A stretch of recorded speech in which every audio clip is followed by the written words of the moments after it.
Assalamualaikum warahmatullahi wabarakatuh. Halo, selamat siang anak-anak sekalian. Bagaimana kabarnya hari ini?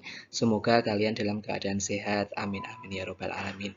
Baik, ketemu lagi dengan Pak Rian. Hari ini kita akan belajar di kelas 3. Setelah PTS ini kita sudah memasuki tema 3 ya. Nah, tema 3 itu kita belajar tentang apa? Yaitu tentang aneka benda di sekitarku atau benda yang ada di sekitar kita.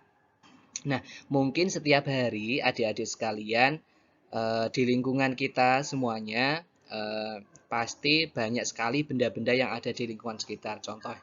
Contohnya misalnya ya.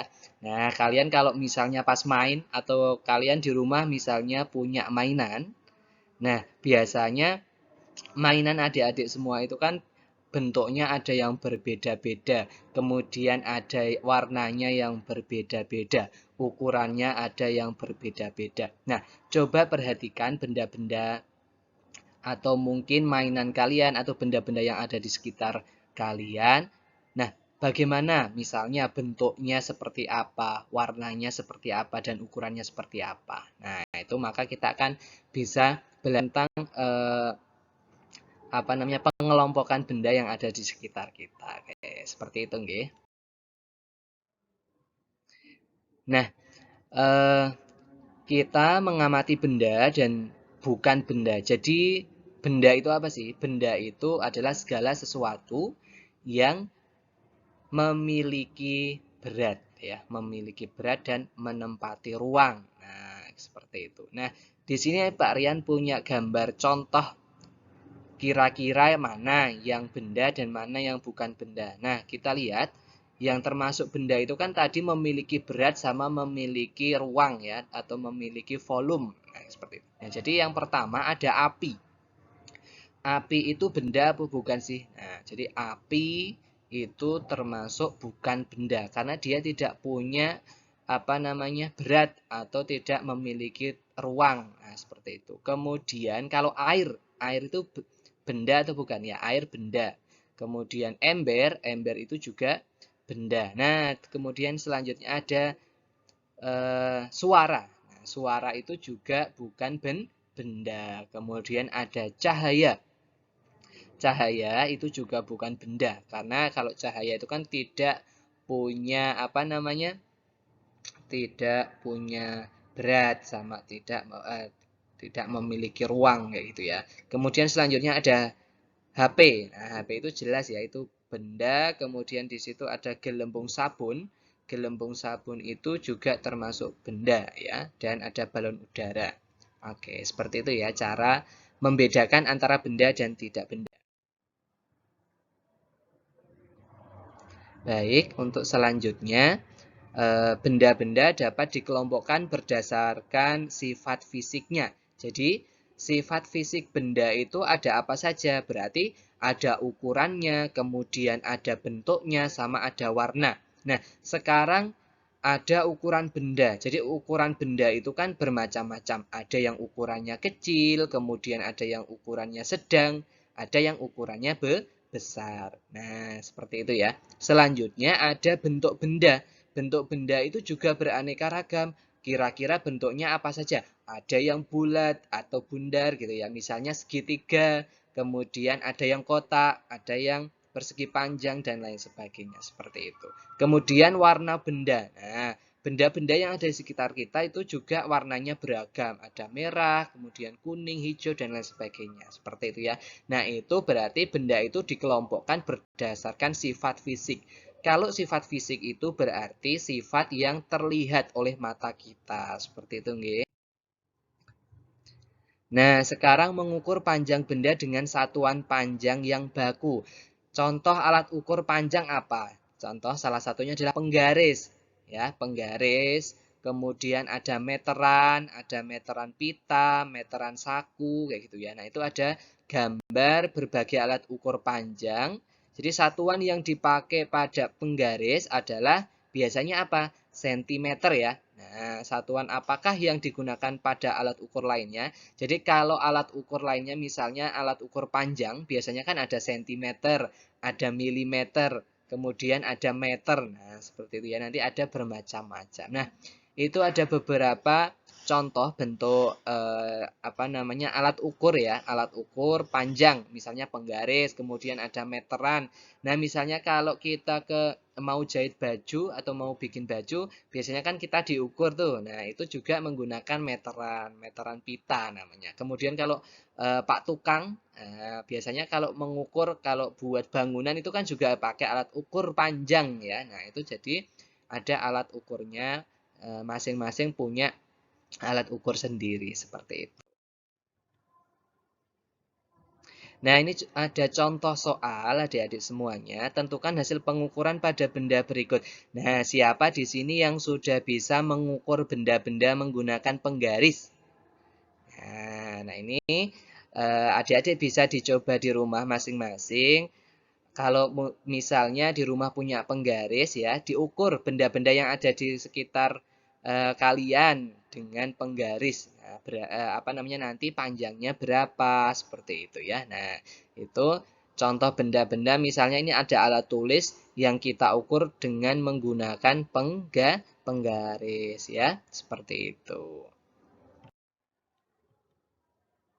Nah, selanjutnya kita akan mengulas lagi, yaitu pembelajaran SPDB tentang alat musik ritmis. Alat musik ritmis itu apa? Jadi alat musik yang tidak bernada, tetapi dapat menghasilkan irama lagu atau ada bunyinya. Ya, itu alat musik ritmis. Jadi tidak ada nadanya, tidak ada do, re, mi, fa, sol, la, si-nya. Tetapi ketika kita mainkan itu ada nadanya. Nah, contohnya apa? Ini ada berbagai contoh alat musik ritmis. Ada konga. Nah, konga itu cara memainkannya dipukul, kemudian ada marakas. Marakas cara mainkannya di mana? Diapakan? Digoyang. Kemudian ada tamborin itu juga dipukul. Kemudian ada triangle. Nah, itu juga dipukul. Kemudian ada kendang, gong, tifa itu juga sama dipukul. Ada drum, kemudian ada tiffany itu juga dipukul. Nah, itu ya. Berbagai contoh alat musik ritmis. Nah, kita memasuki pembelajaran kedua, adik-adik semuanya, yaitu pembelajarannya tentang menemukan kosakata baru. Nah, adik-adik hari ini bisa membaca di buku siswa kalian, yaitu tentang benda yang terbuat dari kayu. Ya, di buku siswa dengan seksama ada nanti ada bacaan tentang benda yang terbuat dari kayu. Kira-kira contoh benda yang terbuat dari kayu itu apa saja? Jadi ada kursi misalnya ya, kemudian ada almari, kemudian ada pintu, jendela dan lain sebagainya. Nah, gitu ya. Nah, itu ada di situ juga ada pertanyaan-pertanyaan kalau adik-adik sudah membaca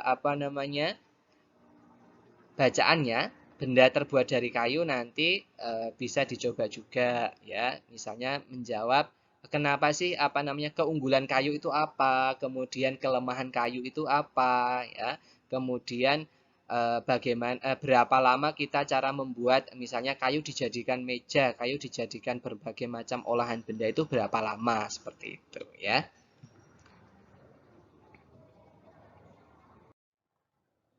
Oke, selanjutnya. Nah, clipping, cara membuat clipping bagaimana? Nah, ini. Tadi kan misalnya kalau adik-adik sudah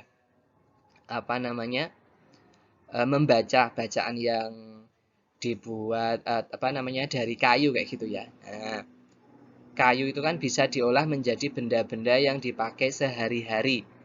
Nah, kalau adik-adik punya gambar ya, misalnya ada gambar benda yang terbuat dari kayu misalnya ya. Misalnya ada gambar meja bagus, ada gambar pintu bagus, gambar apapun benda yang terbuat dari kayu. Nah, boleh adik-adik silakan ditempel ya.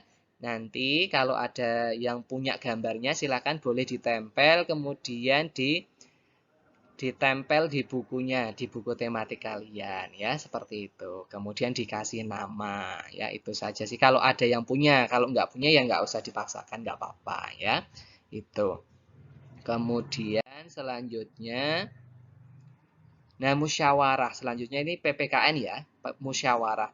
Musyawarah itu apa sih adik-adik semuanya? Jadi musyawarah itu pembahasan bersama atau berdiskusi. Jadi ketika kita ada masalah ya, maka sebaiknya kita lakukan diskusi atau yang namanya musyawarah. Jadi musyawarah itu pembahasan bersama, tujuannya itu untuk mencapai mufakat atau keputusan untuk menyelesaikan masalah. Jadi musyawarah itu juga bisa disebut sebagai tukar pikiran, boleh, atau diskusi, yang mana tujuannya itu untuk mencapai mufakat atau kesepakatan bersama. Kayak gitu ya, itu tentang musyawarah. Oke, selanjutnya pembelajaran ketiga itu mengidentifikasi informasi dalam teks. Nah, ini bahasa Indonesia. Nah, teksnya itu ada, bacalah teks kertas di sekitar kita di buku BSI-nya. Nah, itu juga ada. Nanti juga boleh dibaca. Jadi tadi kan ada benda-benda yang terbuat dari kayu. Kemudian ini juga ada kertas di sekitar kita. Jadi ada beberapa benda yang terbuat dari kertas. Nah, itu saja. Kemudian kalau kalian baca itu dari bacaan tentang apa namanya kertas di sekitar kita, nanti ada kata-kata yang misalnya arti kata yang baru gitu ya. Contohnya ada ampas, kemudian ayak, bahan, bubur, kardus, kayu, kertas. Nah, itu kan kata-kata yang berhubungan dengan apa namanya bacaan tadi. Nah, itu kalau misalnya ada yang belum ngerti maksudnya, nah adik-adik juga boleh dituliskan. Maksudnya ampas itu apa sih? Nah, itu juga boleh dicari.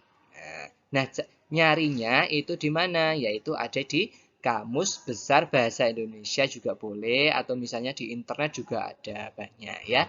Nah, seperti itu. Kemudian kita masuk di matematikanya, yaitu menentukan alat ukur panjang yang tepat. Alat ukur panjang itu apa sih tadi? Ada penggaris ya, ada penggaris, kemudian ada mistar, boleh ya, sama aja kayak gitu.